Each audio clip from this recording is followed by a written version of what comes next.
Estamos em direto no canal 1 da RTP com um filme do outro mundo, palavra agora para os cientistas portugueses. Nós temos duas formas de analisar este filme, a análise de conteúdo do filme, dos elementos que estão inseridos no filme, a autópsia, por exemplo, e temos também a análise do próprio filme, que é por aí para onde vamos começar. Para nos ajudar nesta pesquisa, eu tenho aqui comigo o engenheiro José Manuel Costa, funcionário superior da Cinemateca Portuguesa e professor da Universidade Nova de Lisboa. Sr. engenheiro, muito boa noite.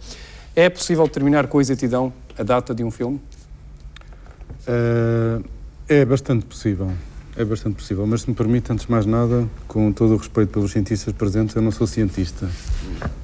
Trabalho na Cinemateca e posso falar disto em termos de como é que, em geral, por exemplo, no mundo dos arquivos de filmes, que é aquele em que eu trabalho, se podem, de facto, tentar atribuir datas a filmes que, por inerência, por falta de identificação de outra ordem, não se sabe quando é que foram feitos.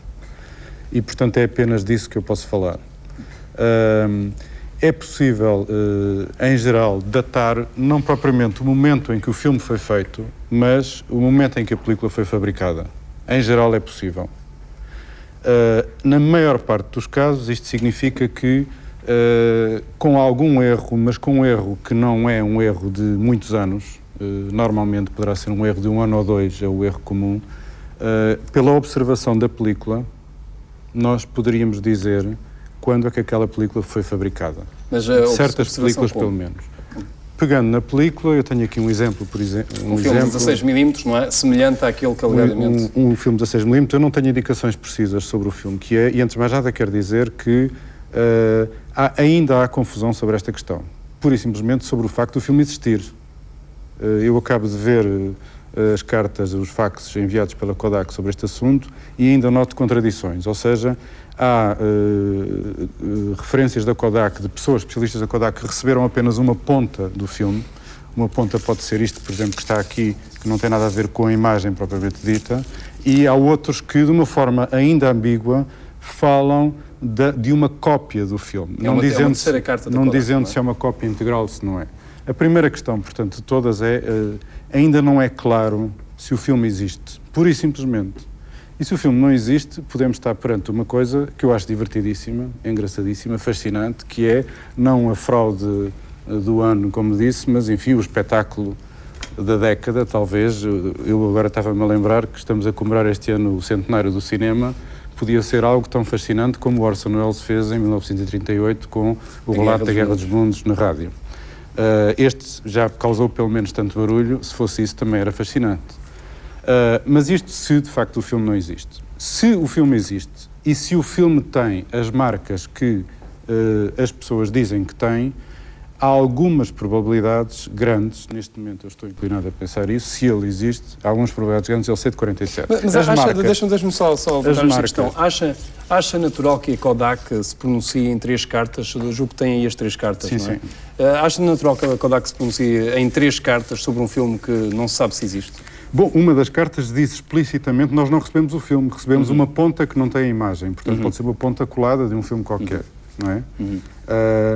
A outra carta diz, fala numa release print, que em princípio é uma cópia de distribuição, uma cópia provavelmente dita de exibição do filme. O filme, essa mesma carta fala também na existência de um negativo prévio, que eles não viram, mas depreendem que isto foi feito a partir do negativo. No caso do 16mm, que é o formato em causa, havia 2 tipos de filmes, os filmes que eram produzidos como normalmente no cinema profissional em negativo e desse fazia-se uma cópia, ou outras, mas podia também sair diretamente um filme, uma película que era, ao ser revelada, ficava em positivo. Por esta carta, mas é uma das 3, dá a entender que eles tiveram acesso a uma cópia, que havia um negativo prévio. Se isso é assim, então existe filme e então esta informação é uma informação que se refere a marcas não de uma ponta, mas nas marcas do filme. Voltando à questão das marcas, as marcas de identificação que nós usamos normalmente nas cinematecas são, no caso da Kodak, estamos a falar de um filme supostamente fabricado pela Kodak, portanto, mais uma vez, se é verdade que é um filme que existe e fabricado pela Kodak, no caso da Kodak, a Kodak, eu suponho que está a ver, aqui vai ser difícil ver, mas imprime, no ato de fabrico da película, imprime por um processo fotográfico uns pequenos sinais gráficos que com um código determinado permite identificar... Mas esses sinais são visíveis a olho nu? Ou... Estes sinais são visíveis a olho nu. Eu tenho aqui uma cópia do código, precisamente, ampliado, não é? do código que a Kodak usou desde 1916 até aquele que já está previsto usar nas películas até o ano 2008. E, de facto, o que acontece é que esse código, durante vários anos, em geral, ainda hoje, enfim, mas variou ao longo dos anos, é feito com base em sinais gráficos que eram normalmente a um círculo, a um quadrado, a um triângulo. E isso permite a datação? Isso permite datar o ano em que a película foi fabricada. Uma película pode ter sido fabricada e ter sido impressionada na câmara 1 ano, 2 anos depois. Digo-lhe já que não é credível pensar que foi impressionada 20 anos depois. Já vamos explorar esse ângulo. Eu queria apenas agora mostrar a carta que a Kodak enviou aos produtores do programa. Aliás, eles enviaram 3 cartas, mas nós temos a imagem agora de uma, um grafismo. Após 3 verificações do código, a Kodak enviou uma carta dizendo que o negativo original foi fabricado em Rochester, Nova York, em 3 datas possíveis, 1927, 1947 e 1967. São datas do fabrico da película, mas não necessariamente da filmagem. Portanto, estas 3 datas, como é que explica que sejam 3 datas e não uma? Não sei se a câmara está a mostrar, mas, portanto, vê-se precisamente aqui que o código que é referido nas cartas, que é o quadrado e o triângulo, que terá sido dado, portanto, a Kodak foi informada de que estava esse código no filme. Admitindo que a Kodak foi informada disso, pronunciou-se sobre isso e, portanto, provavelmente não sobre a visão direta sobre o filme. Ao ser informada disso, terá dito porquê essas 3 datas. Porque esse código só corresponde a películas fabricadas, saídas da fábrica americana da Kodak. Estamos a falar da película Kodak americana, houve também película Kodak fabricada noutros países, mas da fábrica americana saiu com esse código no ano 1927, em 1947 e em 1967. De 20 em 20 anos. Por exemplo, o ano de 87, 20 anos depois, já não tem um código semelhante. Portanto, em abstrato, e esta é a primeira informação, por isso é que surgem estas 3 datas, quem diz que viu na película um quadrado e um triângulo, deu à Kodak uma informação que, se essa base é verdade, dá origem a esta interpretação. Agora, eu gostaria de dizer uma coisa. Eu penso que, de todas as fraudes possíveis, um filme de 1927 não é com certeza. E embora não gostasse muito de me pronunciar sobre o conteúdo do filme ou sobre enfim, eu estou-me a pronunciar apenas sobre a observação da película e não, nem sequer sobre a técnica de efeitos especiais, não gostaria de avaliar. De qualquer modo, parece-me que é impossível ter sido um filme de 27. Eu penso que, portanto, a dúvida, continuando a assumir que o filme existe como filme, a dúvida é entre 47 e 67. Pelo menos, e lanço já isso para a mesa, pelo menos um outro dado que eu não tenho visto muito, embora haja umas referências vagas à questão da análise da composição química, há um outro dado que me pareceria interessante e que a Kodak certamente exploraria se tivesse o filme de facto nas mãos, que é o seguinte: um filme, uma película, é composta por 2 camadas.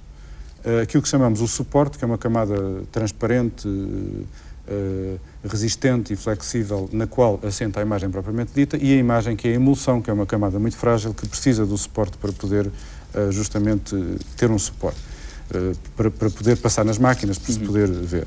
Ora, o que acontece é que o suporte transparente e flexível que foi usado na produção de películas de 16mm, estamos só a falar de 16mm, mudou ligeiramente. A composição química do suporte mudou precisamente por volta de 1950. Concretamente, a Kodak lançou no mercado, em 1950, nos Estados Unidos, um novo suporte, aliás, não só para os 16mm, mas também para o 35mm, que foi o triacetato de celulose.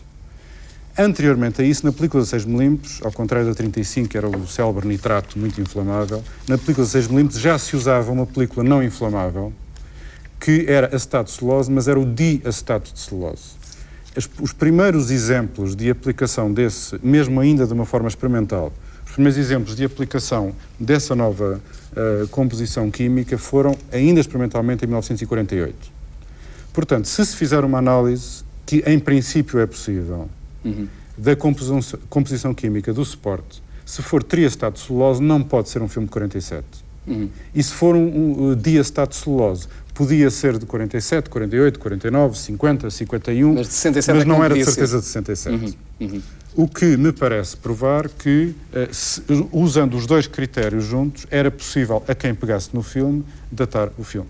Então, bom, eu volto só a uma questão, não sei se ficou bem claro. Há bocado, quando eu digo que o filme pode não existir, é evidente que existem imagens, nós vimos as imagens. Claro. Mas, quando eu digo que, não sei se para o espectador comum isto é normal, o que isto significa é que, hoje em dia, é a coisa mais fácil do mundo produzir imagens que parecem um filme antigo, em suporte de filme ou em suporte de vídeo, através da digitalização, por exemplo. Portanto, se nós não tivermos uma visão direta da bobina, e eu continuo a não perceber, por exemplo, porque é que nestas entrevistas o Santilli, por exemplo, mesmo que não queira entregar o filme, porque é que não pega no filme e não mostra, por exemplo, para dizer, bom, está aqui a película, podem ver. Há um certo mistério sobre isto. Não percebo muito bem como é que a coisa chega a este ponto e não há provas diretas da existência do filme. E, portanto, nesse sentido, eu acho que há razões para continuarmos a duvidar da existência. Se o filme existe, usando estes dois critérios, eu penso que será possível datá-lo. É evidente que eu não posso dizer mais que isto, porque não tenho... Então nós temos, portanto, falou-me numa análise possivelmente química, não é? Que permite ou não localizar a data, se foi de 47 ou se foi de 67. Ok. Durante a conversa que eu tive hoje com Ray Santilli, ele disse-me que houve um teste que foi feito pela estação de televisão americana Fox. Ele não tem muitos pormenores sobre esse teste, mas eu gostaria de mostrar este depoimento de Ray Santilli. Vamos vê-lo. We've now pinpointed the dating of the film to 1947, and a great deal has happened in the last 2 weeks in terms of the verification of the film, and it'd be interesting to see where we go from here. Do you mean the Kodak letters to you? No, the Kodak letters were at the very beginning. Since then, we have supplied pieces of physical film to the Americans who have analysed the film. I don't know exactly what the technical process is, whether it's chemical analysis or whatever, but they were able to determine the year of the film and also, you know, within a window of 2 years when the film was actually shot. And the expert that conducted that investigation was somebody called Bob Shell. What do you mean, the Americans? A laboratory? Yes. Which laboratory?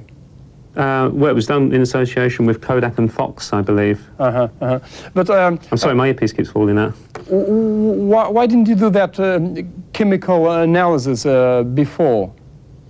Well, things work within a certain time frame, and we have only just, over the last 2 or 3 months, appointed different broadcasters worldwide to investigate the film. And during the making of their own programs, such as your own program here, we have cooperated and given whatever is necessary in terms of helping them and assisting them in their investigation. But we've worked as quickly as our broadcasters have wanted us to work. Engenheiro João Manuel Costa, será que esta análise da Kodak com a Fox será essa que se estaria a referir? Enfim, não temos muitos nós sobre isso já. Ele não diz. Ele próprio não sabe neste repare, tudo o que ele diz é coerente. Não sei se é verdade. Agora, se não é verdade, a coisa foi bem estudada. Porque, de facto, desde as informações iniciais até agora, os dados parecem jogar uns com os outros. Ou seja, hoje em dia, não sei, não é muito generalizado o conhecimento sobre este tipo de coisas, mas é muito fácil ter acesso a esta informação e, portanto, se a história foi montada, é uma história credível. Eu já agora gostaria de dizer que também é credível, por exemplo, a informação relativa à Câmara. Já vamos falar da Câmara. Vamos falar da Câmara daqui a pouco. Vamos imaginar esta hipótese partindo do princípio de que é uma fraude, o que estamos a lidar com uma fraude. Partindo desse princípio, admite a possibilidade de quem fez a fraude ter pegado num filme que estava guardado desde 1947 e, por exemplo, em 1995 ou 94, ter feito essa filmagem? Não, eu quando, pessoalmente, suponho que haverá outras interpretações, pessoalmente quando estou a falar de fraude, estou ainda só a falar de alternativa entre existir um filme, que provavelmente se existe é mesmo de uma época daquele género, ou não existir filme nenhum e ter havido uma brincadeira recente em que se fizeram estas imagens. Não estou a falar sobre a hipótese de haver um filme de época que representa um acontecimento que é uma fraude em relação à hipótese, às várias hipóteses. Portanto, não é isso que eu estou a falar. Eu estou-me só a referir ao facto de haver ou não haver Mas filme. diga-me se é possível pegar num filme que tenha sido fabricado em 1947 e filmá-lo agora. Portanto, usá-lo agora, não é? E, portanto, não, ele fica com o registro de 47. Não, isso não acredito. Mas é possível? Não acredito. Uma película não aguenta esse tempo. É completamente impossível e, teoricamente, a única maneira de a manter muito tempo, mas também não acredito de qualquer modo que durasse este tempo, mas de a manter válida, portanto, uma película virgem não impressionada, poder ser impressionada décadas depois, eu penso que décadas nunca poderia ser, mas se fosse muito tempo depois, teria que ser um ato premeditado de a meter num frigorífico com uma baixíssima temperatura, com um controle de temperatura e umidade muito grande, para que ela tivesse a possibilidade de se manter com as suas propriedades. Não acredito que durasse este tempo, de modo nenhum, mas em qualquer caso, mesmo que fosse alguns anos depois, tinha que ser um ato premeditado.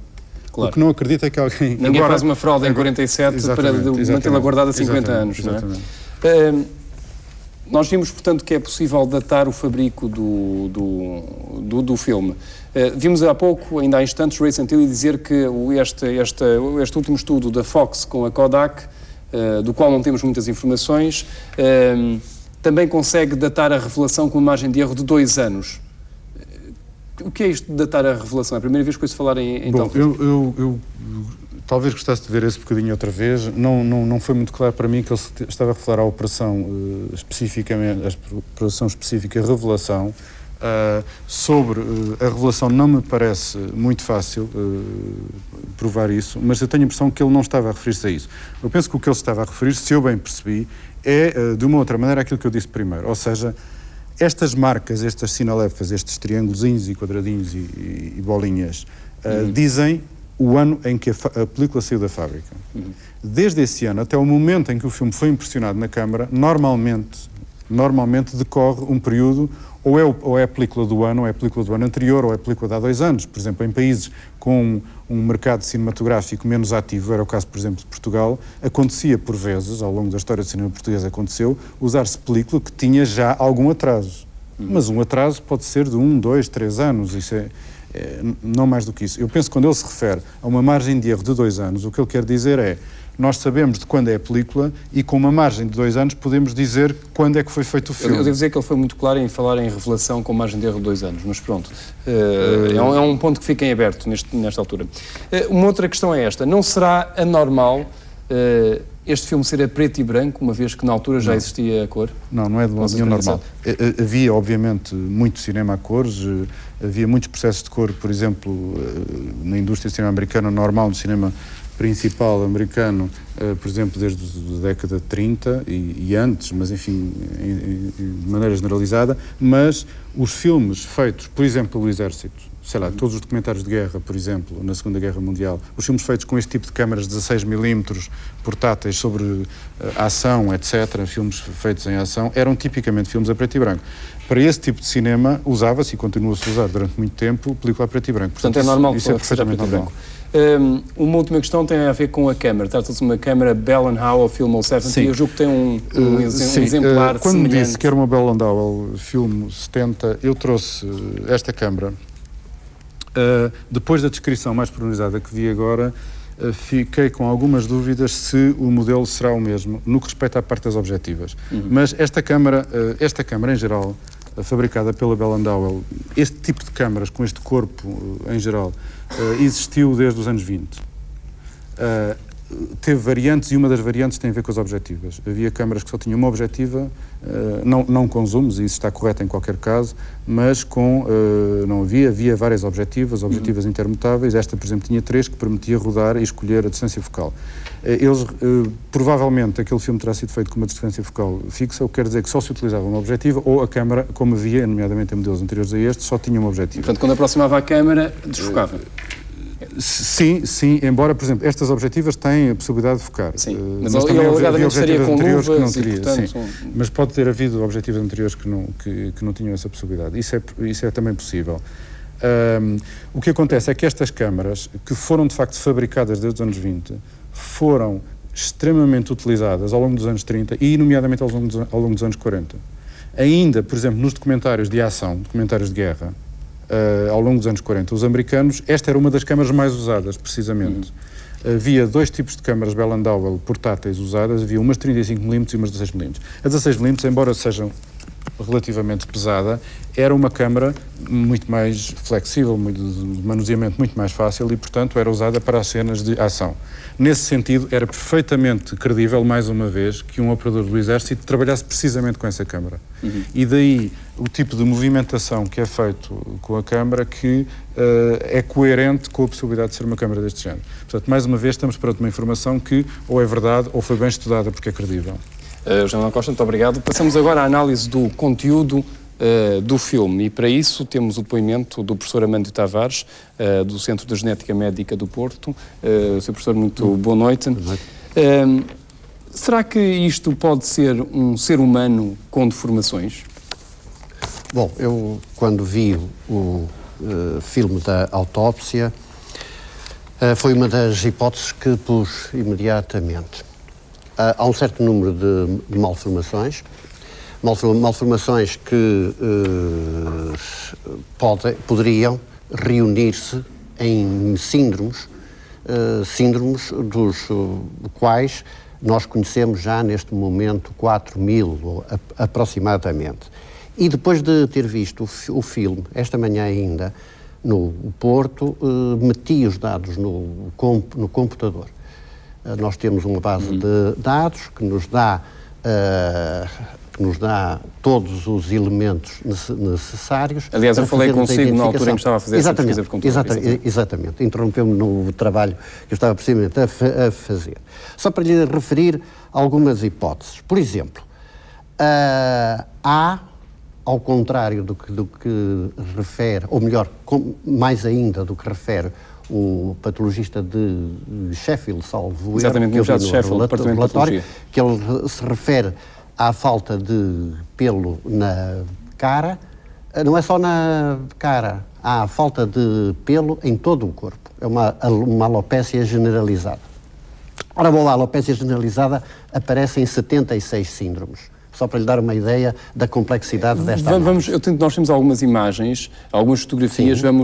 Vamos falar de cada um dos casos. Vamos começar com a análise da mão, por exemplo, que é o caso dos 6 dedos que aparecem em cada mão.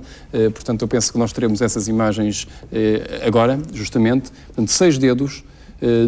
Todos eles relativamente grandes. 6 dedos, todos eles relativamente normais para um indivíduo da espécie humana que tenha aquilo que nós chamamos não uma malformação, mas uma variação de 6 dedos. Há pessoas perfeitamente normais que têm 6 dedos nas mãos e 6 dedos nos Podemos ver pés. Agora a imagem dos pés? Eu ainda hoje estive com uma, por exemplo, uma pessoa dessas que tem 6 dedos nos pés, não nas mãos. Pronto, portanto, isto aqui é perfeitamente normal no ser humano. Natural, não é normal no sentido de que aparece frequentemente. Até julgo que recentemente houve um jogador de futebol que tinha também 6 dedos, exatamente. Ora bem, vamos ao pormenor da cabeça, que é uma cabeça... cabeça macrocefálica, com alterações... Estas alterações todas, aliás, este conjunto todo, poderá estar situado em determinados, em 2 ou 3 síndromes, mas este conjunto de malformações não aparece em nenhum síndrome conhecido até hoje. Portanto, esta cabeça é que é verdadeiramente anormal. Não é só a cabeça. A cabeça, os 6 dedos, a falta de... Mas os 6 dedos... a falta de mamilos. É um indivíduo de sexo feminino. Em alguns pontos parece um Turner até. Deixe-me esclarecer essa questão. Nunca encontrou um ser humano com uma cabeça assim? Algumas parecidas há. Algumas parecidas há, sobretudo numa imagem frontal. E a ausência de mamilo? A ausência de mamilo pode aparecer. Também, mas também é raro. Agora, o que é muito raro é a associação de todos estes elementos. De tal maneira que a base de dados sistematicamente me disse como resposta não há um caso assim, não há nenhum síndrome com esta sintomatologia. Vamos ver o Agora, o que pode haver, desculpe-me só interromper, o que pode haver é o aproveitamento temos que pôr todas as hipóteses. O aproveitamento de indivíduos, de cadáveres de indivíduos com algumas malformações que depois sejam manipulados. De tal maneira que, em vez de aparecer o síndrome X, aparece uma coisa que não existe até agora. Manipulados como? Digamos, com efeitos especiais, se quiser. Ok. Porque uma coisa, por exemplo, é a falta de umbigo. É isso que eu queria mostrar na imagem seguinte. Essa é que eu não consigo explicar. Pois, não há umbigo. Conhece algum caso assim? Não há. Não há, né? É impossível. A falta de umbigo o umbigo só se consegue retirar por cirurgia. Porque todos nós, quando estamos no ventre materno, estamos ligados ao organismo materno pela artéria e pelas veias umbilicais. Portanto, aquela cicatriz define a espécie humana. Imagem seguinte é a membrana dos olhos. Ora bom, isso poderia ser uma membrana nictitante, como a dos gatos, por exemplo, e poderia ser uma malformação. Mas não conhece nenhum caso de um ser humano com uma coisa semelhante? Não. Não, aliás, repare que eu vi o filme esta manhã, portanto não tive tempo de rever mais bibliografia. Mas na base de dados que eu consultei não havia. Do que eu estou a perceber do seu testemunho, considera altamente improvável que isto seja um ser humano com deformações? Sim. No conjunto, sem qualquer efeito especial, quer dizer, sem alguma adição, não é? Sem alguma manipulação do cadáver, isso será impossível. Ok, portanto, isto é uma fraude ou é um ET genuíno? Exatamente. Portanto, não pode ser um ser humano com uma coisa ou outra. Sr. Professor, muito obrigado pelo seu testemunho. Como dizia um dos entrevistados, como dizia o Ripley, take it or leave it. Exatamente.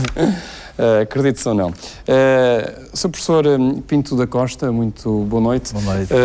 Nós vamos agora ver a autópsia. Eu gostaria de falar sobre esta autópsia porque nós vamos mostrá-la agora. É este momento em que nós vamos mostrar a autópsia na íntegra. São 18 minutos, são imagens chocantes. Eu penso que, se houver pessoas sensíveis, não devem ver este filme e, sobretudo, crianças não devem ver este filme. Portanto, eu gostaria de tornar muito claro este aviso. Vamos então ver as imagens do filme da autópsia, que deverá estar a aparecer em qualquer instante no ecrã.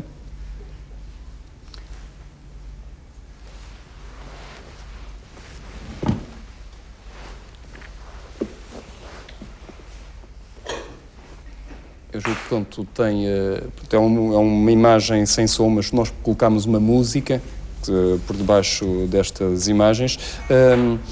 Sr. Professor Pinto da Costa, eu gostaria que me descrevesse depois, gradualmente, cada um dos passos que são dados pelos cirurgiões ou pelos patologistas. Deixe-me só, antes que entre, uma vez que não está ali ninguém, mencionou-se muito o facto desta cama onde este suposto ser está deitado, não ter canal de escoamento de sangue. Isso é anormal?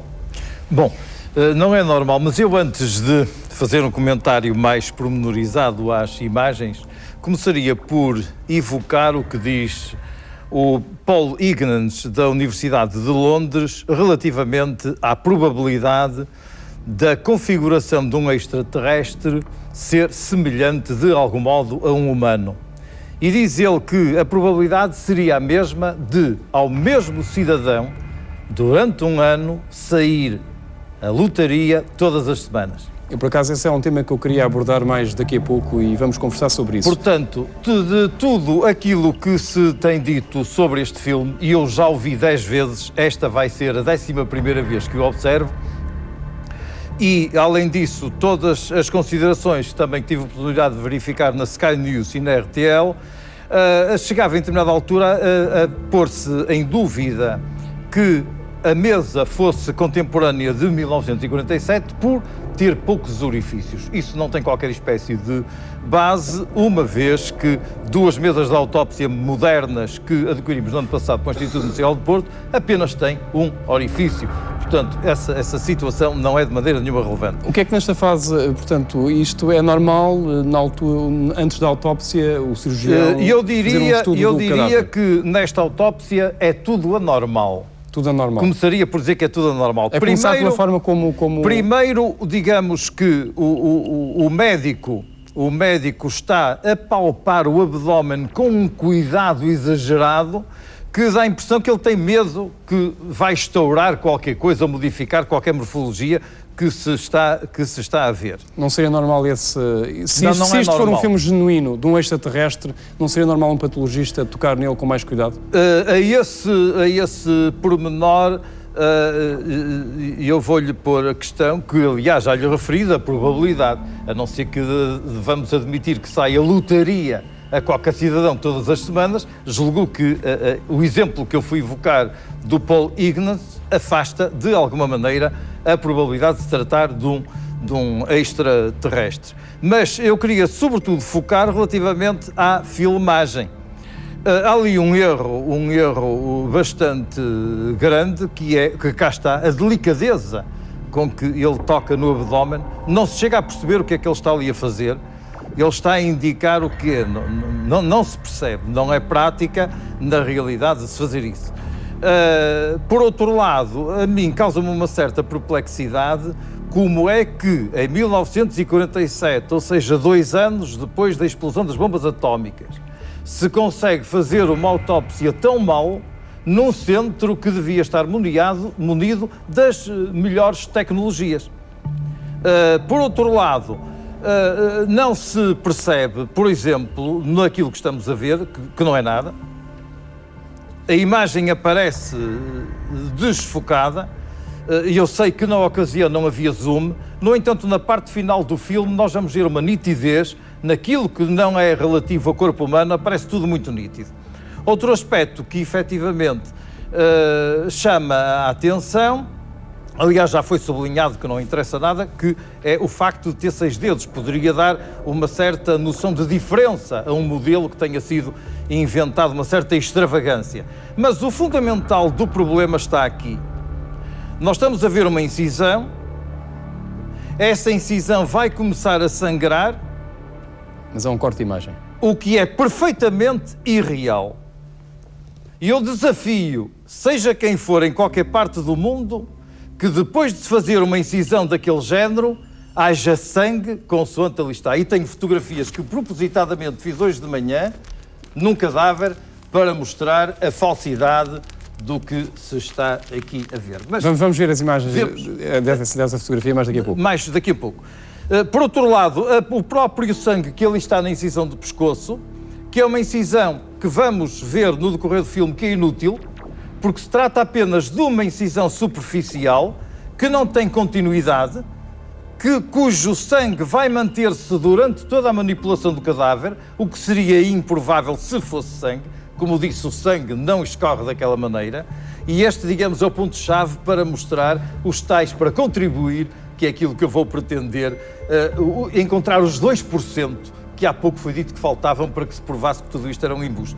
Por outro lado, acho extremamente estranho que não se consiga visualizar qualquer órgão. Não se consegue. Há pormenores que são extremamente chocantes, como seja, por exemplo, há ali uma massa que está situada, que se vê muito bem ali na imagem. Cilíndrica, que não se percebe bem o que é, e que daqui por um bocado vai subir, vai ser encontrada noutra situação. Aquela massa que ali está, não sei se será um coração, o que é que se pretende, o que é que será, mas seja como for, se fosse coração nunca estaria ali, e daqui por um pouco ela vai surgir muito mais assim. Cá está ela já. Por outro lado, a incisão continua sem ter continuidade. Porquê é que se faz aquela incisão no pescoço? Será para abordar planos profundos? Teria a sua lógica, não. Em relação aos utensílios que nós vemos ali ao fundo, Sim, os especulou-se a possibilidade utensílios, de não contra uma existirem na opinião altura. que eu ouvi, são utensílios que se poderiam utilizar hoje como em 1947. Portanto, perfeitamente resto- normal nessa parte. Sim, perfeitamente normal. Aqui a imagem, julgo que houve aqui uma mudança de magazine, não é? Que era um magazine de 3 minutos Sim. cada um. Há aqui uma coisa que impressiona bastante, é que, contrariamente ao que acontece em qualquer autópsia médico-legal, em que o operador está situado do outro lado, aqui o operador está situado do lado de cá, do lado direito da imagem, e o ajudante, estamos a ver o ajudante a receber uma peça qualquer, está do lado esquerdo. Isto é perfeitamente incorreto do ponto de vista médico-legal. Ninguém procede numa autópsia desta maneira. Levantar uma possibilidade de isto não ser uma autópsia criminal, mas científica. Há alguma diferença? Bem, princípio que a autópsia criminal é científica. Primeiro ponto. Não é propriamente... Não há que fazer essa diferença. E, por outro lado, trata-se de uma autópsia médico-legal, uma vez que há um traumatismo, que desse traumatismo situado no membro inferior direito é recolhido, ou são recolhidos alguns fragmentos. Logo no início do filme. Mas o que é mais estranho é que não se pesquisem fraturas. E também que nesta autópsia, se fosse de um extraterrestre, que não se ponham à evidência e para registro futuro qual era o número de ossos, qual era a estrutura de ossos. Se, por exemplo, tinha uma tíbia, um perónio, se havia só um osso, etc. Nada disso no filme é revelado. Também causa uma certa estranheza ao fazer-se uma autópsia, eu não consigo, francamente, ter umas luvas sempre tão limpinhas. As luvas só vão aparecer sujas em determinada altura quando está a mexer na cabeça, que vamos ver a seguir. Repare que as luvas mantêm-se sempre, estão limpíssimas. Numa autópsia normal haveria mais sangue do que estamos a ver ali? Bem, não há comparação. Digamos que haveria toneladas de sangue, se quiser ir ao exagero. Está um ponto em que se tomam notas, seria talvez... A própria posição da mão levanta muitas dúvidas. A mão do cadáver está exatamente ao contrário, consoante ali se situa. Por outro lado, em determinada altura do filme, o médico vai mexer na mão, como quando nós dizemos que a mão morta, o que não está de acordo com a rigidez que existe nos outros membros. Portanto, é mais um defeito dos pés, por exemplo, e das pernas. Cá está o operador sempre do lado errado, a dar coisas ao ajudante. Não se percebe o que é que aquele médico, ou seja, quem for que está por trás lá a fazer, porque ele não olha para nada, ele está a olhar para baixo, dá a impressão que está a controlar um registro qualquer. Ele não olha para o cadáver, ele está ali, mas não se percebe bem o que é que ele está ali a fazer. Nem nunca se vê, portanto, nenhuma visualização nítida de qualquer víscera, de qualquer órgão interno. Agora vemos a este problema, que se foca muito e que se vai retirar uma película. Admito que, ao realizarem este filme, terão que querer dar a ideia que se tratava de umas lentes de contacto coloridas para evitar que o extraterrestre, em contacto com muito mais luminosidade, portanto, vinha munido com esses aparelhos. E agora vamos ver, digamos, o erro da abertura da cabeça. Não há ninguém que seja capaz de abrir uma cabeça sem ter um cepo por baixo. Porque quando fosse serrar, serrava tudo, serrava a mesa. Quer dizer, é absolutamente imprescindível. Ali há esse lapso. Aqui não se vê, mas nós sabemos ver. Esta é parte, talvez, da parte das imagens que poderá chocar mais. Eu penso que nesta fase eles estão... Não, isto não choca nada porque isto é um boneco. Não choca assim, mas se calhar a muitos espectadores poderá desde chocar. que as pessoas estejam a ver da impossibilidade disto se tratar de um corpo, isto é nitidamente um boneco. Vamos ver já em seguida. Nesta fase eles estão supostamente a cortar o Estão supostamente a rebater a pele. Para Estão revelar o crânio. supostamente a rebater a pele para depois serrar o crânio e retirar o encéfalo. Portanto, Mas o próprio rebatimento do crânio está errado. Porque, em regra, chega, digamos, cobre os olhos e atinge até o nariz para se poder trabalhar. Ali não. Vamos ver que, para impressionar um pouco, vão deixar metade dos olhos à vista. O que também não se compreende bem. Cá está, aquilo está mal rebatido. Está insuficientemente rebatido. E é tudo muito lento, dá a impressão que quer criar um certo suspense no espectador, não há outra razão. Deixe-me entender o que é que supostamente estará a acontecer aqui. Portanto, fizeram a incisão na pele, puxaram a pele para a frente. Puxaram a pele para a frente. Estão agora a analisar o osso. Ainda não. Sim, estão a olhar, mas não se percebe bem, quer dizer, uma lentidão. Mas isto é assim tão rápido, no momento em que se faz a incisão e depois se vai lá com a serra? Sim, não é de maneira nenhuma isto. Isto é um espetáculo, não é? Ai de nós se fôssemos fazer uma autópsia assim, então, para quem já fez 30 mil como eu, ainda estava não sei onde. Nem comia, nem dormia. Eu confesso que se é Ora, lá está o sangue, repare, é impossível haver um corte com o sangue, vamos voltar a ver, aquela espécie de sangue. Aliás, eu tenho muitas dúvidas que na ponta do bisturi, quando se faz o corte atrás da orelha, não seja um bisturi, mas seja qualquer instrumento que tenha um líquidozinho, porque atrás da orelha deposita-se uma pontinha negra. E pode ser qualquer substância para dar a ilusão de que estava a escorrer sangue. Porque, como digo, isso não existe. E que mantém-se, repare, eles manipulam a cabeça, mexem em tudo e os tais riscos para impressionar lá estão. O que é que eles aqui supostamente estariam a fazer? Continuar a puxar a pele? Eles estão a tentar... Eles não estão a fazer nada, eles estão à espera que realmente... Sim. No caso de um indivíduo que tenha morrido em hemorragia aguda. Nem hemorragia aguda não tem sangue, Nem quer essa. dizer, o problema é diferente. No caso de haver uma hemorragia aguda, não tem sangue. Mas mesmo que haja sangue sem haver hemorragia, nunca aparece um aspecto daqueles. Ainda hoje de manhã, como digo, propositadamente, nós demos 2 golpes para trazer para aqui, para que pudessem ser visualizados e que não tem qualquer espécie de sangue. Esta é a parte em que começam a serrar o crânio. Esta é parte, como muitas outras, quando interessaria ver alguma coisa, vem sempre uma pessoa que é filmada. Isso também... Ora bem, agora vai tentar serrar. Mas não se chega a ver serrar. Mexe a serra muito lentamente. Aqui nem se pode dizer o que é que está a serrar.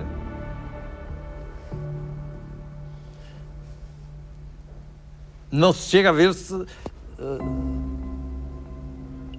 posso dizer, porque na realidade as pessoas não têm essa capacidade, isto não é maneira nenhuma de serrar a cabeça. Nenhuma, portanto, perfeitamente incorreto. Nem nunca mais uma pessoa conseguiria abrir a cabeça daquela maneira. Então como é que seria? Ora bom, só se me puser aqui uma cabeça e lhe for abrir. É difícil de estar a teorizar, não é?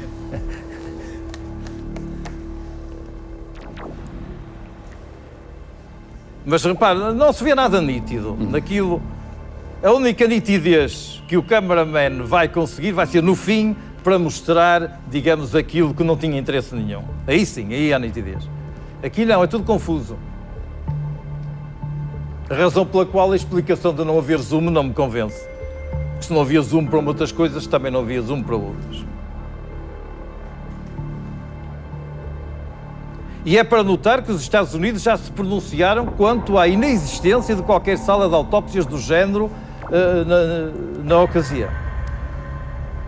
Embora se espere dentro de brevemente de um comunicado mais diferenciado. Mas para já esta sala de autópsias não existia. Não se percebe bem o que aquilo é, uma massa, será que é um fígado? Não está nítido. Se vem da cabeça, serão supostamente os miolos. Não, aquilo não veio da cabeça. Eu julgo que vem do crânio, sim. E ele agora é que está a tirar, agora é que veio. Ah, ok. Agora é que veio. Veio, mas também não se percebe bem.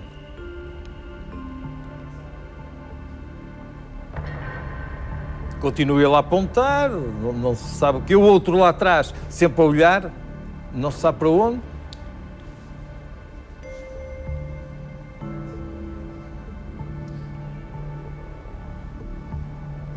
Aqui terá mudado mais um magazine. Mais um magazine. Do filme, portanto, entrará agora. Exatamente, agora, portanto, a parte da autópsia já acabou. Já acabou a parte da autópsia e vamos reparar o contraste da falta de nitidez de todas as imagens com a nitidez do que vamos ver agora. Serão utensílios que suposta e alegadamente tinham sido encontrados na tal nave espacial que caiu. A autópsia é péssima, não se compreende como é que neste caso, e ainda para mais na hipótese de tratar de um extraterrestre, o cadáver não é examinado por trás, não é aberto o raquis e não há um exame pormenorizado do sistema nervoso. São falhas que realmente a mim não me convencem de maneira nenhuma de que isto se possa tratar, inclusive de um corpo humano que tivesse sido aproveitado até com efeitos especiais para simular um extraterrestre. E eu tenho a impressão que nem isso, porque mesmo que tivesse o maior número de malformações congénitas, o pormenor do pescoço e do sangue, para mim, não há nenhuma malformação congénita que permita uma situação daquele género. Portanto, é um boneco, na sua opinião? Para mim é um boneco, mas não tenho qualquer espécie de dúvida. E, em brevemente, há de chegar-se a esta conclusão. Bem, um ponto para o qual eu gostava de chamar a atenção, e aliás já conversamos com o professor Pinto da Costa a esse respeito, é que não é muito credível que em 1947, numa base americana altamente sofisticada como a de Roswell, uma autópsia de supostos extraterrestres tenha sido confiada, quando muito, a um cirurgião sem técnica de medicina legal. Não sei se o professor Pinto da Costa, neste ponto, estará de eu gostaria de interrogar. E 2 horas só? Uma autópsia de um extraterrestre demora 2 horas só? Isto dava material, era trabalho para 24 horas, pelo menos, como o professor Pinto da Costa diz. Isto era de virar este corpo do avesso, não é? Pois, e o relógio está na parede, marca 2 horas desde o princípio até ao fim. Há a preocupação, efetivamente, de mostrar que demorou esse tempo. Parece-me que há ali defeitos muito grandes, como seja a falta de proteção. É inconcebível que, perante aqueles instrumentos últimos que vimos, na hipótese de ser de um extraterrestre, que as pessoas estejam em mangas de camisa, sem luvas, sem nada, sem qualquer espécie de proteção. Isso não faz sentido. Naturalmente, pelo menos com suspeição de radiações, haveria outra proteção. Vamos falar de uma coisa que o senhor levantou há pouco e agora faria a pergunta para o professor Amândio Tavares. Qual é a probabilidade, acha aceitável, que inteligências extraterrestres possam evoluir de uma forma paralela ao homem, isto é, ter um aspecto semelhante ao homem? Sim, ora bom, a vida pode existir em planetas que tenham condições para o seu desenvolvimento. E essa vida pode desenvolver-se, no caso da Terra, desenvolveu-se na base de compostos de carbono, mas pode desenvolver-se até, inclusivamente, na base de compostos a partir do silício, por exemplo. Não é? Todos os trabalhos, desde o Oparin por aí adiante, e o Fox têm mostrado isso. Agora, é perfeitamente conhecido da biologia na Terra mesmo, que há uma coisa que nós chamamos a evolução convergente. Determinados animais e determinadas plantas até adotam, num determinado do ambiente, mecanismos similares para a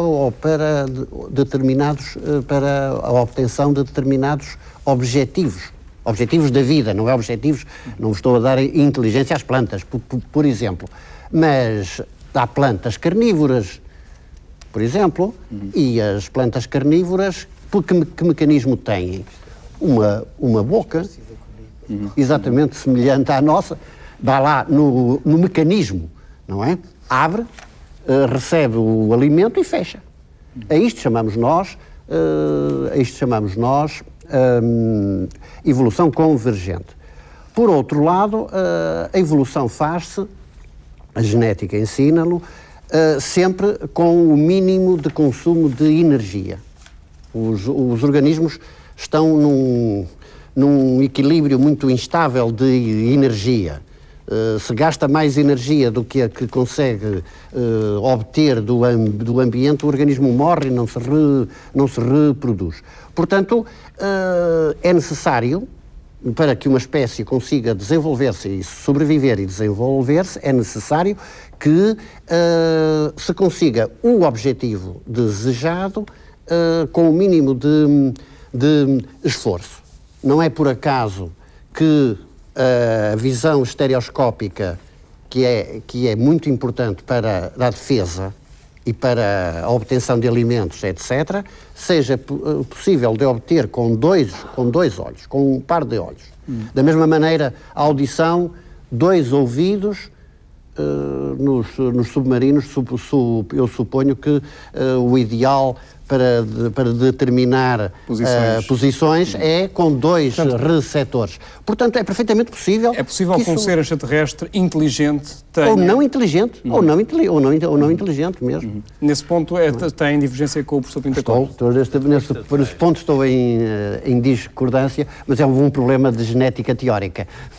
Ora bem, independentemente do filme ser verdadeiro ou não, o aparecimento deste filme relançou o debate sobre a vida no universo e connosco está também o professor Manuel Nunes Marques, diretor do Observatório Astronómico de Lisboa. Muito boa noite, Sr. Professor. Há ou não vida no universo para além da terrestre?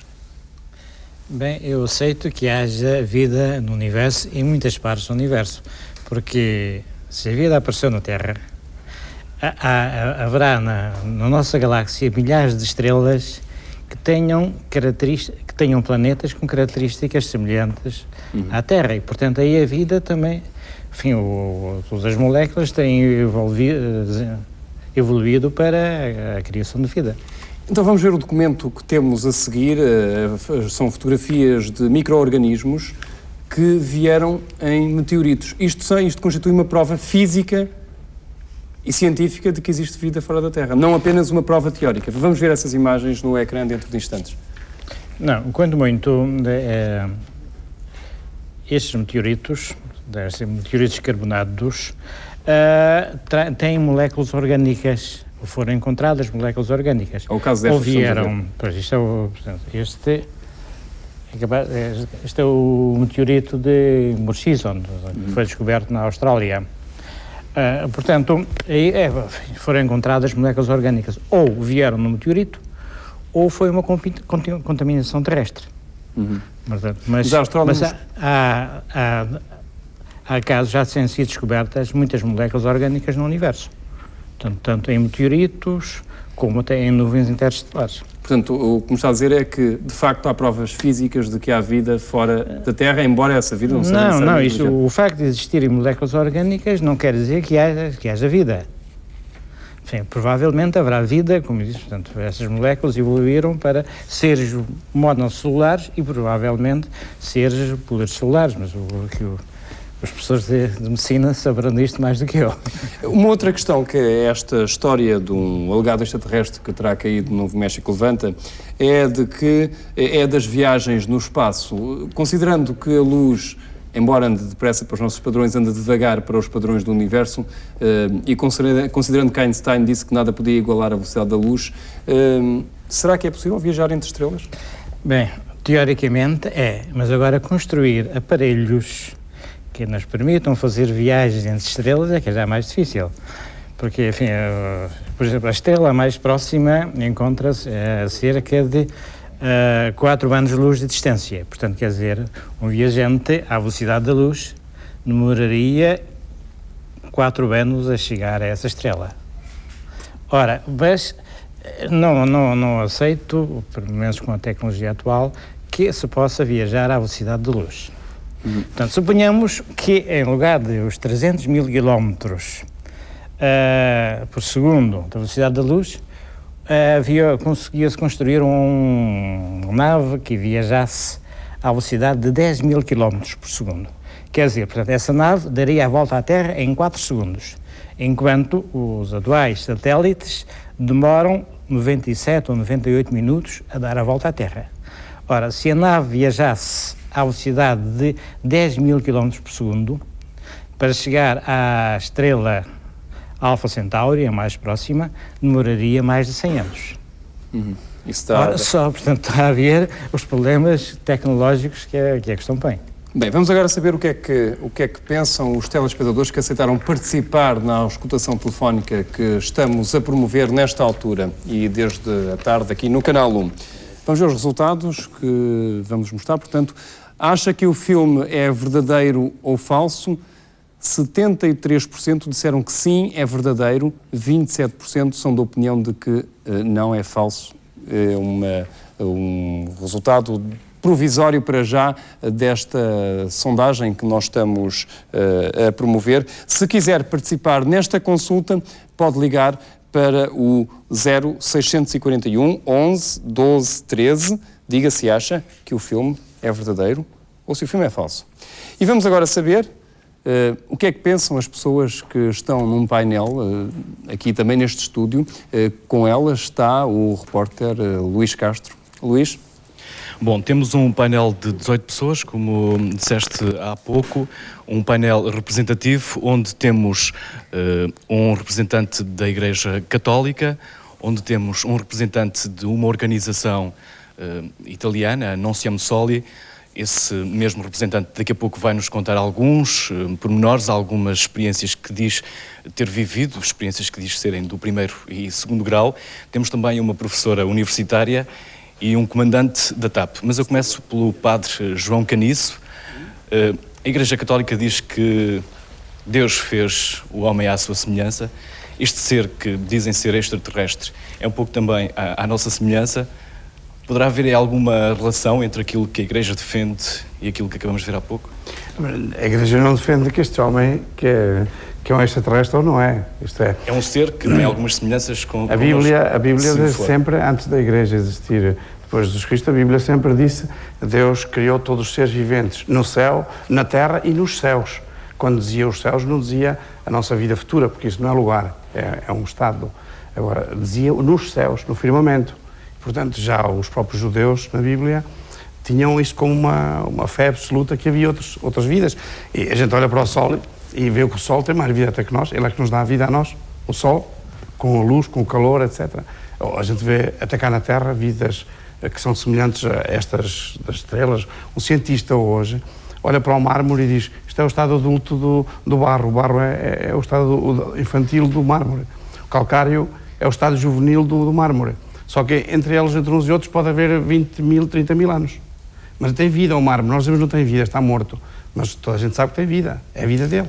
Ora, essa vida temos, até passou aí esses sinais, há vidas dessas noutros sítios. Agora, que nos outros planetas existam vidas semelhantes às nossas, são estes senhores que aqui nos maravilharam com a sua sabedoria, que o poderão dizer. Agora, é impossível que um Deus... pensarmos que somos os únicos? Mas isso é ridículo. Isso é ridículo, não cabe na cabeça. Só uma pessoa mente capta que pensa que todo este firmamento, que o professor acabou de dizer, o que nos confunde só olhar para a estrela mais perto da Terra, seria uma pessoa perfeitamente pouco inteligente, pensasse que em todo este universo gigantesco que nos assombra e que nos ultrapassa totalmente, basta só a estrela que está mais perto de nós, essa nos ultrapassa, agora os milhões e milhões, pensar que Deus era um deusito tão pequenito que só fazia aqui uns hominitos aqui nesta territa. Percebe? Isso é ridículo. Nunca se pode pensar só nisso.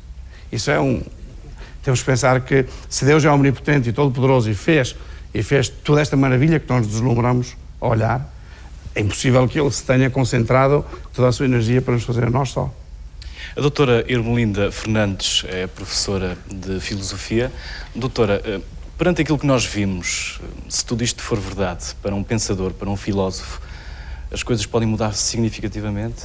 Eu devo dizer que em relação à ideia que é bela e que nos fascina da vida e até da inteligência para além da Terra, as imagens são muito decepcionantes. Não é? Portanto, acho que resta a hipótese, a expectativa, a esperança Em relação a novos factos e ao progresso da investigação científica, os dados que aqui estão são interessantes, levantam dúvidas, mas não alteram nada em relação à hipótese e ao interesse da ideia. Sobretudo as imagens que estão mais como tema da nossa discussão parecem muito pouco Não acredito, inovadoras. não, para si não é verídico, mas apesar de tudo, vamos supor que realmente há qualquer coisa mais. As coisas poderiam mudar significativamente no pensamento dos filósofos, ou não? Pois, o que eu posso dizer é que nós não podemos antecipar a realidade, portanto podemos refletir sobre a realidade presente, sobre aquilo que todo este fenómeno nos traduz do que é a nossa realidade, o que é o planeta em que vivemos, as nossas dúvidas. Em relação a novos factos, estaremos cá para refletir, portanto, com certeza que a expectativa de algo novo que possa implicar uma mudança nos factos que são postos à nossa disposição é muito interessante, muito estimulante. Não me parece que seja ainda o caso. O Paulo Cosmeli é representante em Portugal da organização italiana Non Siamo Soli e tem também algumas experiências que diz ter vivido, tal como referi há pouco, do primeiro e do segundo grau. É capaz de nos relatar as mais... Sim. Ora, eu tive realmente vários avistamentos. Um deles foi perto de Leiria. Aliás, deixou Leiria toda às escuras, a cidade de Leiria toda às escuras. Isso foi quando? Isto foi em 79, janeiro de 79. Foi exatamente na mesma noite que surgiram 3 grandes naves sobre Lisboa, que foram a primeira página do Jornal Capital na altura. Ora, não tive só esse avistamento, tive mais avistamentos, e como eu, há milhares de pessoas cá em Portugal também que têm os mesmos avistamentos e outras experiências. Inclusive não podemos deixar de passar despercebido o caso de Pedrógão Grande, em que ficaram marcas mesmo no solo. Na Nossa Senhora do Monte, que é perto de Leiria, também ficou marcas no solo de uma nave que aterrou, e por aí fora há muitas experiências. O que também é de louvar... Relate-nos algumas dessas experiências que diz ter vivido. Ora, creio que não foram experiências que teve sozinho, creio que estava acompanhado de mais pessoas. Estava um grupo grande na altura e observámos primeiro 2 naves pequenas a pairarem sobre Leiria. Entretanto, pudemos ver várias evoluções dessas naves sobre a cidade.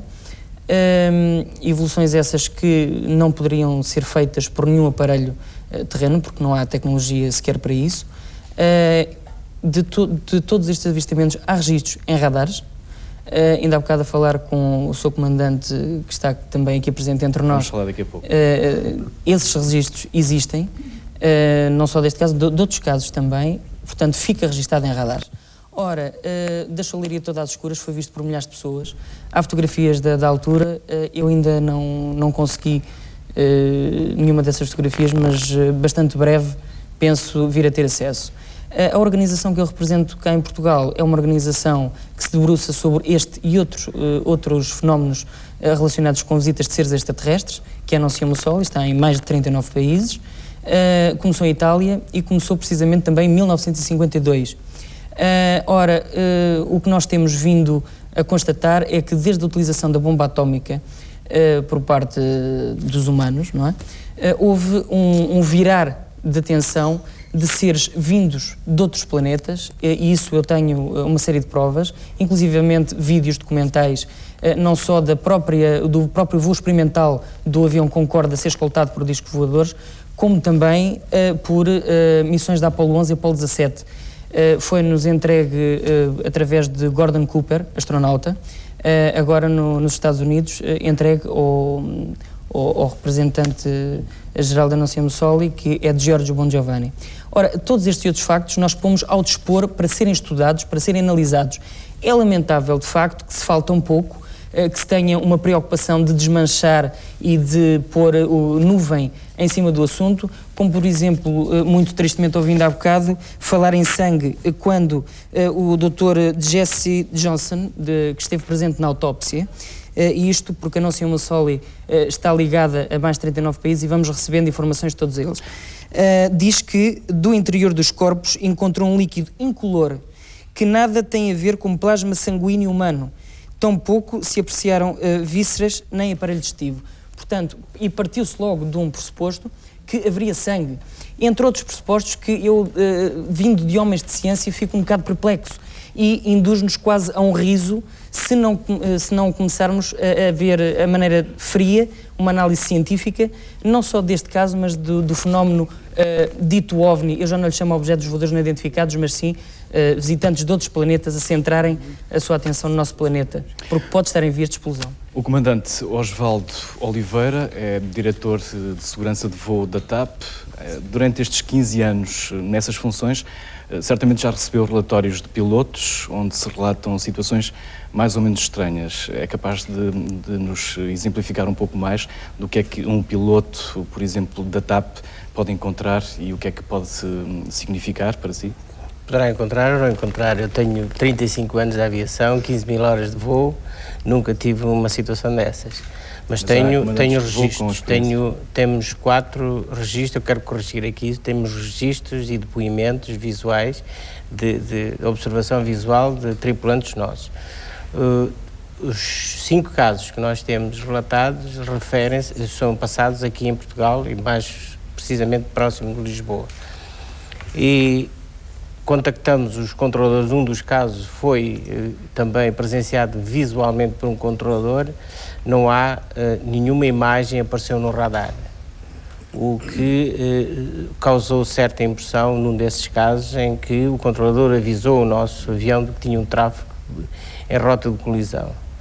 Portanto, eu posso referir especificamente que esses casos, o primeiro foi em 1974, em janeiro de 74, um avião a dirigir-se rumo a sul, o objeto, vários, não era um objeto, só vários objetos foram vistos inicialmente por 4 aviões, um sueco, um norueguês, e depois passou pelo nosso em direção ao sul, e um dos nossos comandantes conseguiu cronometrar um avião da África do Sul que estava a 40 minutos dele, os objetos passaram por ele, cerca de 2 minutos depois. A velocidade, se juntarmos as duas velocidades, 900 km/h aproximadamente, vemos a velocidade com que esse objeto poderia deslocar.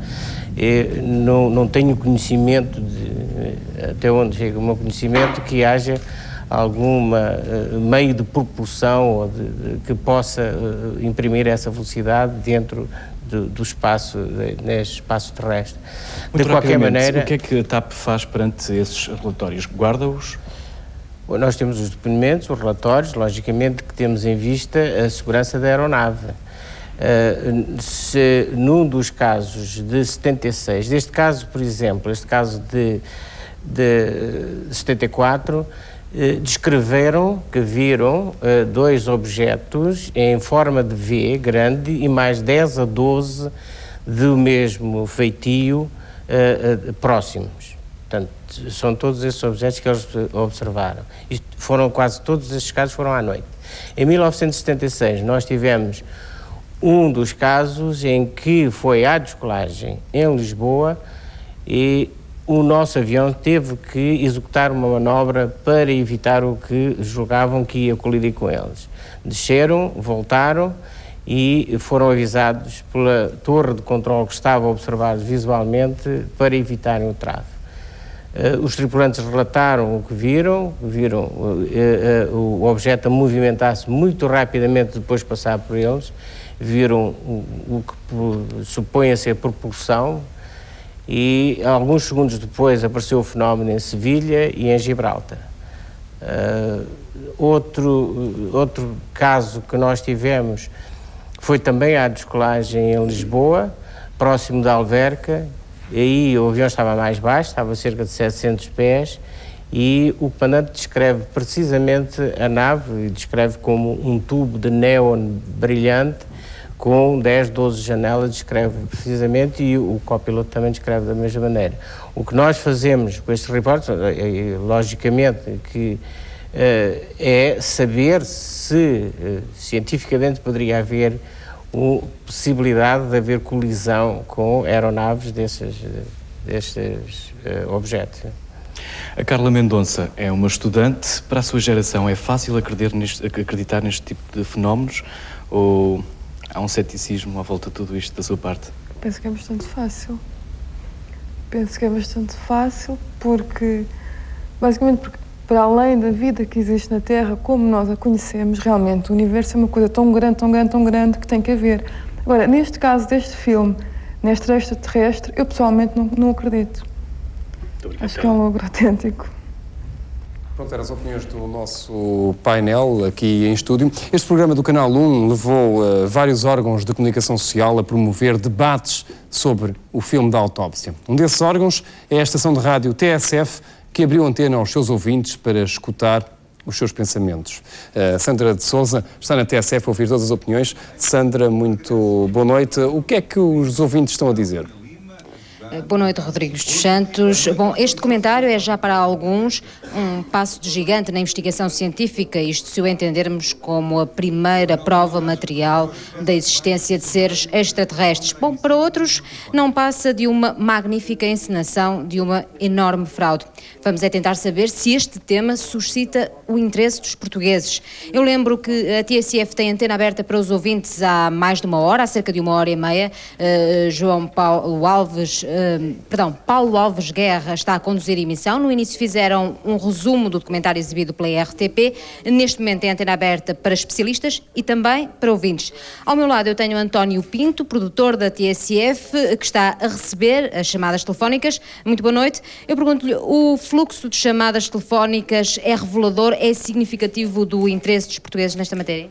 Eu penso que está a começar a ser.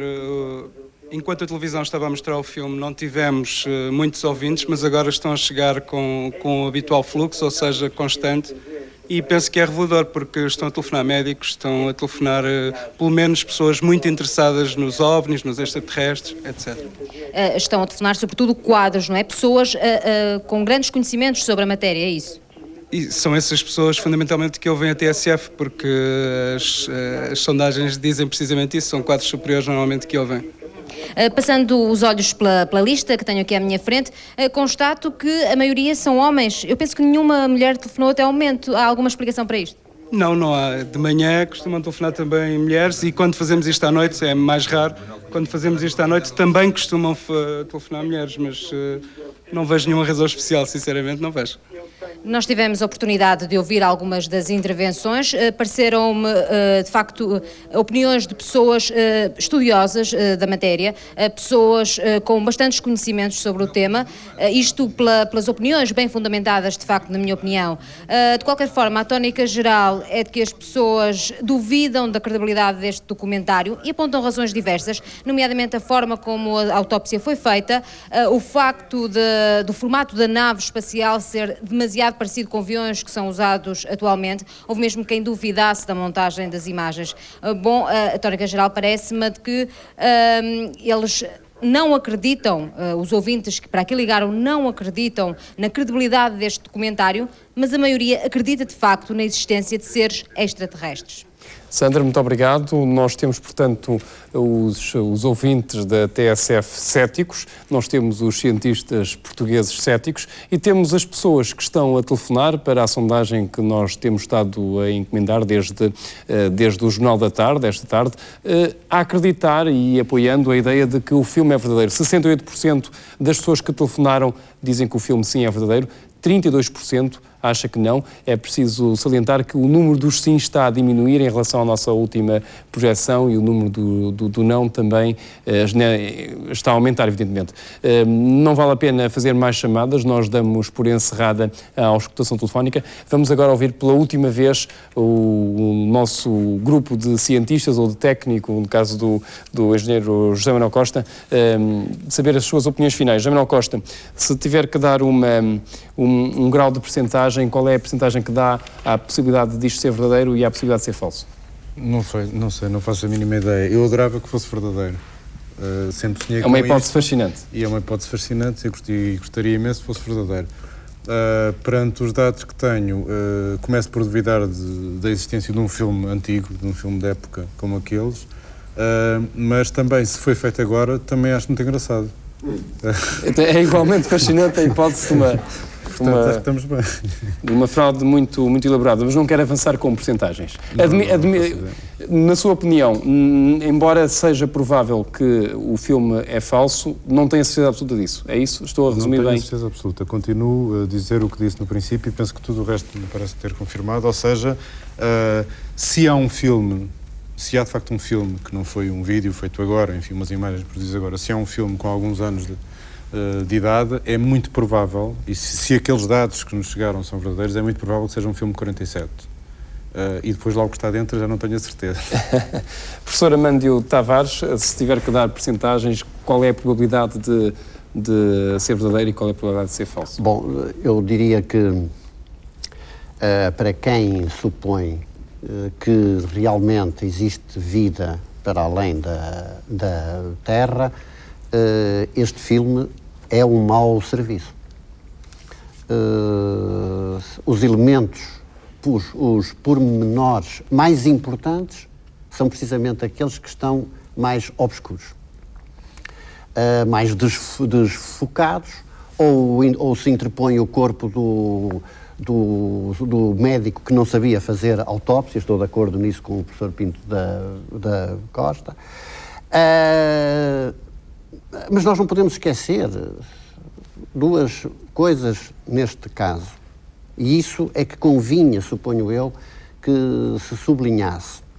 É que aquilo que hoje nos parece erro pode ser a verdade científica de amanhã. Há 200 anos apareceram uns ossos em determinados pontos, na Alemanha e na Inglaterra, que foram considerados como artefactos da natureza.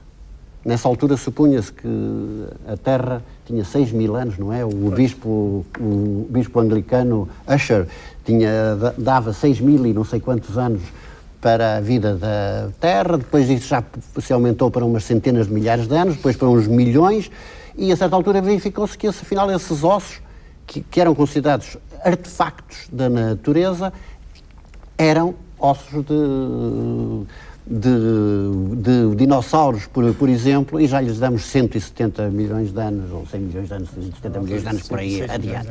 Quer dizer que nós temos que analisar os factos com rigor científico e com objetividade. Quer dizer que temos que usar a dúvida como método e não como sistema. Exatamente. Neste momento, este filme não me convence. A mim, que estou convencido de que existe vida extraterrestre em qualquer das suas formas. Não entrou no meu jogo. Qual é a percentagem de ser verdadeiro ou falso? No seu jogo, acabei de lhe dizer, este filme não me convence. 100% de probabilidade de ser falso. Há bocado... Houve um patologista que disse 98%, 98%. Eu jogo com ele por uma razão, até inclusivamente por uma razão. É que, infelizmente, na própria esfera científica, a fraude começa a ser utilizada. Uhum. Eu, por exemplo, há 2 casos muito célebres, um deles que envolve uma colaboradora de um prémio Nobel de imunologia, que foi acusada de fraude perante o Instituto Nacional de Ciência dos Estados Unidos. Sr. Professor, muito obrigado. Portanto, possível. Até nesse nível existe a possibilidade de fraude. Muito obrigado. Sr. Professor Pinto da Costa, eu julgo que me vai dizer 100% de probabilidade de fraude. Mas antes disso, vou-lhe dizer... Mas vai-me dizer isso? Talvez, mas antes disso vou-lhe dizer que há que distinguir entre a possibilidade de haver vida extraterrestre e a autenticidade do filme. É evidente, isso está claro. E penso que pode, às vezes, a votação ter sido influenciada por uma certa falta de nitidez, de distinção entre as duas soluções. Eu admito perfeitamente que haja vida extraterrestre. E até, retomando o pensamento do Sr. Padre que interferiu há pouco, eu até diria, digamos, se me permitem, que se calhar nós homens somos uma criação divina de segunda escolha. Portanto, não me repugnaria de maneira nenhuma que houvesse outros seres extraplanetários, terráqueos, muito mais evoluídos que nós. Portanto, não é isso que está em jogo. O que efetivamente acontece é que, do ponto de vista científico, e por isso eu dou os 100%, estou a fazer uma declaração de voto, é perfeitamente impossível, e estão aqui imagens que provam isso, que, feita uma secção no morto, saia sangue consoante se pretende presumir naquelas imagens. Estão aqui golpes efetuados hoje de manhã, propositadamente para trazer aqui às câmaras da televisão. Portanto, não há dúvida nenhuma, não há qualquer escorrência de sangue. Nem aqui. Porque o sangue coagula. Não é que coagula, é que o sangue não existe, não é o facto de estar coagulado. Ele coagula, mas não é sobre esse aspecto de coagular. É que uma das maneiras de distinguir quando um indivíduo está morto, quando existe um ferimento, se é feito em vida depois da morte, é se tem escorrência de sangue ou não. Portanto, isto é perfeitamente impossível e basta-me esse pormenor, se não houvesse outros consoante eu referi, para dizer que cientificamente que isto é perfeitamente impossível. Agora, eu queria fazer só um apontamentozinho em relação a uma intervenção de uma pessoa que falou ali no líquido incolor, que havia um líquido incolor. Efetivamente, o líquido que estamos a falar e que escorreu do pescoço e que alegadamente seria sangue não era incolor. E quanto ao facto de ter havido um patologista americano a dizer isso, não me merece muita credibilidade pelo seguinte: são os próprios americanos que dizem o seguinte: 2/3 da população americana vive sem qualidade em autópsias médico-legais. E em 1970, diz o mesmo autor, havia nos Estados Unidos 164 médicos credenciados para fazer autópsias médico-legais. Mas destes, só havia 30 ou 40 que eram competentes. Foi pena que, na realidade, o realizador não tivesse escolhido alguns competentes para não ter, digamos, tantos rabos de palha nas imagens que acabamos de ver. Muito obrigado. Professor Nunes Marques, qual é o seu voto? Bem, eu não acredito no filme. Agora, quanto à existência da vida extraterrestre, não tenho dúvidas em acreditar. Eu sou um defensor que haja muitos mundos com vida inteligente, talvez superior à nossa. Simplesmente o contactar com ela é que é mais difícil. Na sua percepção, é 100% de probabilidade de ser falso? Eu não acredito no filme. Absolutamente. Sr. Professor, muito obrigado. Obrigado a todos por participarem neste debate. No final, ficamos a saber que os cientistas têm a certeza de que o filme é falso. E uma outra certeza é que é realmente um filme do outro mundo. Boa noite. Muito obrigado.